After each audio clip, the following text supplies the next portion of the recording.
حضرات پہلے تو میں اپنی طرف سے اور آپ سبھی حضرات کی طرف سے امام ولی عصر علیہ السلام کی بارگاہ میں شب ولادت امام حسن مجتبی علیہ السلام کی مبارکباد پیش کرتا ہوں۔ ایک بلندتر صلوات بھیجیے گا اور میں اللہ کی بارگاہ میں دعا گو ہوں کہ پروردگار تجھے محمد و آل محمد کا واسطہ، بالخصوص سبط اکبر امام حسن مجتبی کا واسطہ، کہ اس دنیا میں جہاں کہیں بھی محبان اہل بیت پیغمبر، شیعان حیدر کرار، حسین مظلوم کے ماتمدار ہوں، ان سب کی جان، مال، عزت، آبرو، ناموس، خون، ایمان کی حفاظت فرما۔ پروردگارہ تجھے محمد و آل محمد کا واسطہ محبان اہل بیت میں جو لوگ بیمار ہوں انہیں صحت کاملہ عنایت فرما۔ پروردگارہ تجھے محمد و آل محمد کا واسطہ کہ محبان اہل بیت میں جو لوگ بے روزگار ہوں انہیں حلال و طیب روزی عنایت فرما۔ پروردگارہ تجھے محمد و آل محمد کا واسطہ محبان اہل بیت پیغمبر میں جو لوگ تیری بارگاہ میں اس ماہ مبارک رمضان میں روزے رکھ رہے ہیں، نمازیں پڑھ رہے ہیں، تلاوت قرآن کر رہے ہیں، عمل خیر کر رہے ہیں، انہیں اہل بیت کے صدقے میں قبول فرما۔ پروردگارہ ہمیشہ ہم سب کے دلوں میں ولایت آل محمد باقی رہے، ولایت آل محمد ہماری نسلوں میں بھی ہمیشہ باقی رہے۔ پروردگارہ تو محمد و آل محمد کا واسطہ سبط اکبر امام حسن مجتبی کے روزے کو جن لوگوں نے منہدم کیا ہے ان سب پر بدترین عذاب نازل فرما۔ موجودہ سعودیہ عربیہ کی حکومت کو نیست و نابود فرما۔ اس دنیا میں جہاں کہیں بھی آل محمد کے دشمن ہوں انہیں جلد جلد فی النار فرما۔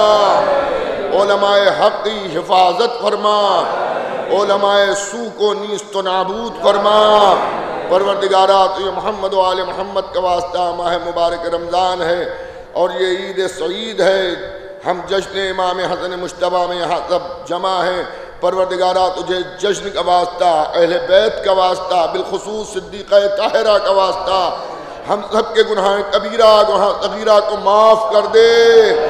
پروردگارہ تجھے محمد و آل محمد کا واسطہ ہم سب کو سچا وفادار امام ولی عصر کا سپاہی قرار فرما۔ پروردگارہ تجھے محمد و آل محمد کا واسطہ کے جشن کا اہتمام جو لوگ کرتے ہیں، بالخصوص جناب اصغر کنتوری صاحب اور ان کے بیٹے جناب ابو ذر کنتوری صاحب اور جملہ شعراء اہل بیت جو مدح خوانی کرتے ہیں، ان سب کی جان، مال، عزت، آبرو، ناموس، خون، ایمان کی حفاظت فرما۔ پروردگارہ ہم سب کے امام زمانہ کے ظہور میں تعجیل فرما۔ حضرات میں پھر سے اپنی طرف سے آپ سبھی حضرات کی طرف سے امام ولی عصر کی بارگاہ میں مبارکباد پیش کرتا ہوں، مگر ولادت کا موقع ہے، گزارش ہے ایک بلند تر صلوات بھیجیے گا محمد علیہ۔ یا صاحب الزمان ادرکنی، یا صاحب الزمان اغثنی۔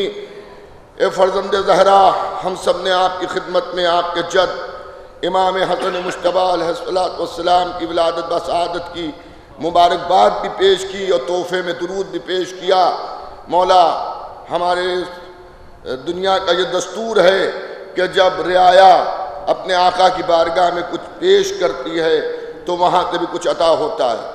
آج ہم سب آپ کی بارگاہ میں عیدی کے طور پر آپ سے بھیک مانگ رہے ہیں، یا صاحب الزمان، اے میرے زمانے کے امام، آپ کو آپ کی جدہ کا واسطہ ہم سب کے دامن مراد کو بھر دیجئے۔ اور مولا ہم اپنی زبان سے کچھ نہیں آپ سے مانگیں گے، اس لیے کہ ہم مانگیں گے تو ہم اپنی حیثیت کے اعتبار سے مانگیں گے۔ آج ہم یہ چاہتے ہیں کہ اس مبارک موقع پر آپ اپنے اختیارات کے اعتبار سے ہم سب کو وہ سب کچھ دے دیجئے جس کی ضرورت ہمیں دنیا اور آخرت میں پڑنے والی ہو۔ حضرات میں اپنی طرف سے جملہ محبان اہل بیت کی خدمت میں، بالخصوص سادات کی خدمت میں اور شعراء اہل بیت کی خدمت میں، اپنے اور آپ کے دوسرے امام امام حسن مجتبی علیہ السلام کی ولادت بسعادت کی مبارکباد پیش کرتا ہوں۔ ایک اور بلند تر صلوات بھیجیے گا۔